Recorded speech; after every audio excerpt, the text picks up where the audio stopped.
हम बात करने वाले हैं दीपावली के त्योहार की।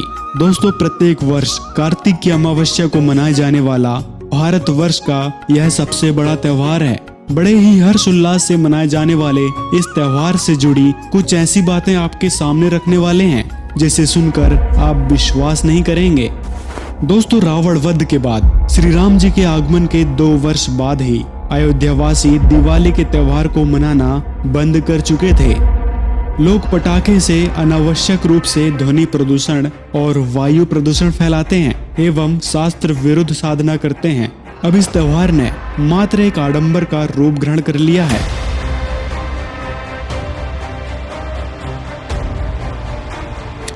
दोस्तों, सबसे पहले जानते हैं दिवाली के त्योहार की पौराणिक कथा के बारे में।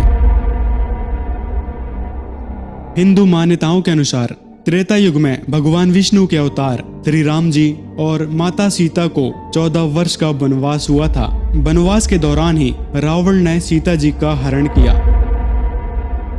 उसके बाद श्री राम जी सीता जी को रावण से युद्ध कर वापस लेकर आए। यही समय 14 वर्ष के वनवास के पूरे होने का भी था।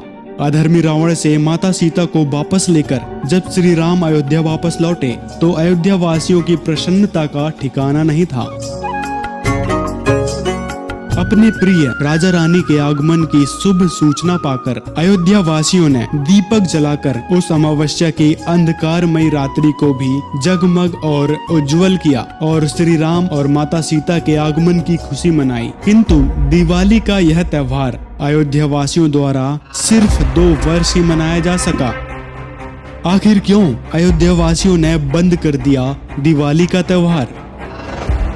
श्री विष्णु जी के अवतार श्री कृष्ण जी, श्री रामचंद्र जी, श्री रामचंद्र के रूप में राजा दशरथ के घर जन्म जब श्री विष्णु जी का हुआ, युवा हुए, युवा होते विवाह हुआ, विवाह होते ही वनवास हुआ, वनवास से सीता का हरण हुआ यानी उसकी पत्नी का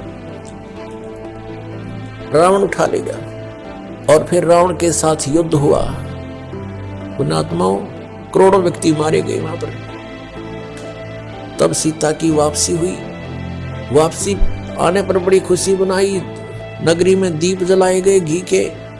सीता के वापस, श्री राम के वापस आने पर, सीता लौटा लाने पर और कुछ दिनों के बाद सीता जी का निष्कासन कर दिया श्री रामचंद्र जी ने स्वयं ही।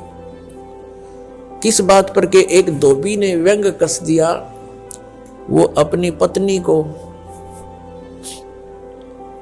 पत्नी को धमका रहा था रात्रि के समय।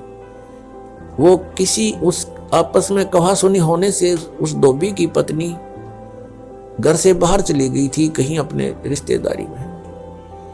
फिर वो वापस लेकर आया तो उसको धमका रहा था कि मैं तुझे घर नहीं रखूंगा, तू 3 दिन कहाँ रही। मैं दशरथ के पुत्र जैसा नहीं हूं जो वहां पर 12 वर्ष तक रावण के पास रही, उसको फिर घर ले आया। उधर से श्री रामचंद्र जी राजा थे अयोध्या के। पहले राजा लोग अपनी प्रजा के दुख सुखों को स्वयं ही जाना करते थे। रात्रि के अंदर वेश बदल कर घूमा करते थे।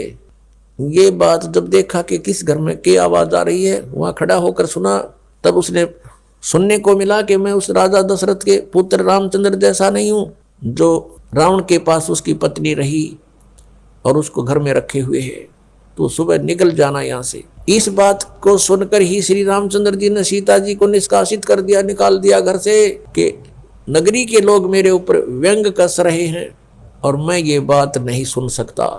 पुण्यात्माओं, जब सीता जी को रामचंद्र जी लाने लगे रावण का वध करके लंका का राज्य विभीषण को देकर, तब श्री रामचंद्र जी ने कहा था कि मैं तेरी परीक्षा लूंगा और यदि परीक्षा में सफल होगी तो मैं ले चलूंगा, नहीं तो नहीं ले चलूंगा। मैं तुझे अग्नि में जलाऊंगा। यदि तू अग्नि में जल गई तो समझूं तेरी कि तू कलंकित थी, तू रावण को समर्पित हो चुकी थी, और यदि अग्नि में तू नहीं जली तो मैं निष्कलंक जानूंगा, तब तुझे ले चलूंगा। ऐसा ही किया गया। सीता को अग्नि में बैठा दिया और हजारों की संख्या में दर्शक थे।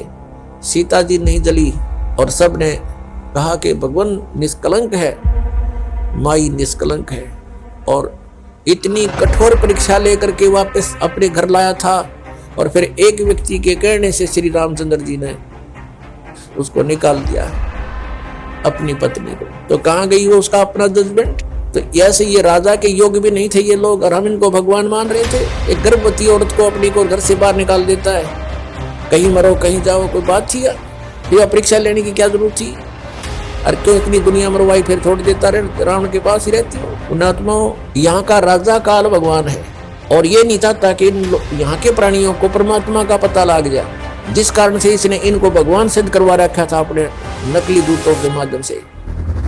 अयोध्यावासी इस घटना से इतने दुखी हो गए कि उसके पश्चात अयोध्यावासियों ने कभी भी दिवाली का त्योहार नहीं मनाया, किंतु लोकवेद को सत्य मानकर अंध श्रद्धालुओं ने मनमाने रूप से पुनः इस त्योहार को मनाना शुरू कर दिया, जिसका अब ना तो कोई महत्व है और ना ही कोई अर्थ है।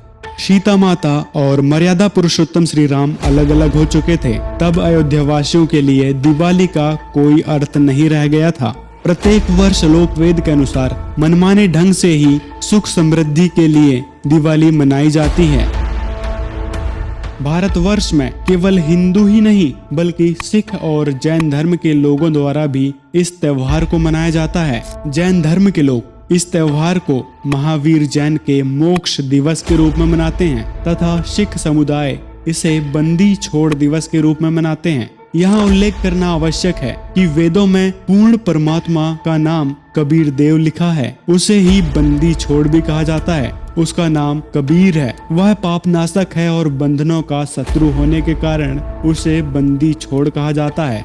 यदि सदगुरु से नाम दीक्षा लेकर द्वीप प्रज्वलित करके हर दिन यह त्योहार मनाएं तो सर्व पापों से छुटकारा मिल सकता है। श्रीमद् भागवत गीता अध्याय 7 के श्लोक 12 से 15 में प्रमाण है, जो व्यक्ति 3 गुणों की साधना करता है वो मूर्ख बुद्धि मनुष्यों में नीच राक्षस स्वभाव को धारण किए हुए होते हैं। श्रीमद् भागवत गीता अध्याय 16 के श्लोक 23 में लिखा है, शास्त्र विरुद्ध साधना करने से न तो लाभ मिलेगा न ही गति होगी। दोस्तों, आप जानते हैं दिवाली मनाने से क्या लाभ होता है। दीपावली शास्त्र विरुद्ध व लोक वेद पर आधारित मनमाना आचरण है, इस कारण इससे श्रद्धालुओं को कोई लाभ नहीं मिलता है।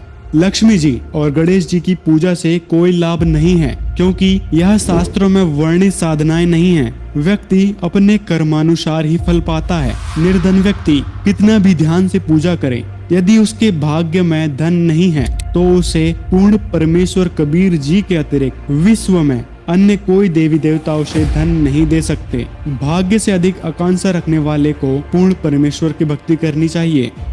दोस्तों, इन सारी बातों से अब एक निष्कर्ष निकलेगा। पहले हम जानेंगे हमें किसकी भक्ति करनी चाहिए।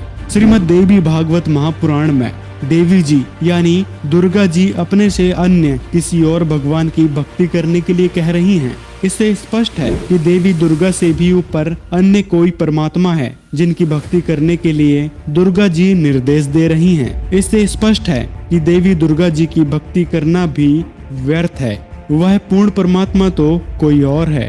पूर्ण परमात्मा की जानकारी तत्वदर्शी संत ही बता सकते हैं, जो स्वयं पूर्ण परमात्मा होता है। गीता अध्याय 4 के श्लोक 34 में गीता ज्ञानदाता ने तत्वदर्शी संत की खोज करने के लिए कहा है। पूर्ण संत चारों वेदों 6 शास्त्र 18 पुराणों और सभी ग्रंथों का पूर्ण ज्ञाता होता है। वह उसका सार जानता है। वर्तमान में इस पूरी धरा पर एकमात्र तत्वदर्शी जगत गुरु संत रामपाल जी महाराज हैं, जो सभी धर्मों के ग्रंथों से प्रमाणित रहस्यमय ज्ञान बताते हैं। दोस्तों, इस दिवाली पर पूर्ण परमात्मा को कैसे प्राप्त करें? कबीर परमात्मा ही सर्वोच्च सर्व सुखदायक परमात्मा है। वे बंदी छोड़ हैं, वह पापों के नाशक हैं। पूर्ण परमात्मा को पाने के लिए ऐसे महान सदगुरु तत्वदर्शी संत रामपाल जी महाराज की शरण में आकर उनसे पूर्ण परमात्मा प्राप्ति के बारे में, यथार्थ भक्ति विधि के बारे में सत्य ज्ञान अर्जित करें। इस संसार में एक पल का भरोसा नहीं है। कबीर मनुष्य जन्म दुर्लभ है, मिले न बारंबार। जैसे तरवर से पत्ता टूट गिरे, बहुर न लगता डार। अतः आप सभी से निवेदन है, शीघ्र अति शीघ्र संत रामपाल जी महाराज जी से नाम दीक्षा लें व सत भक्ति की शुरुआत करें।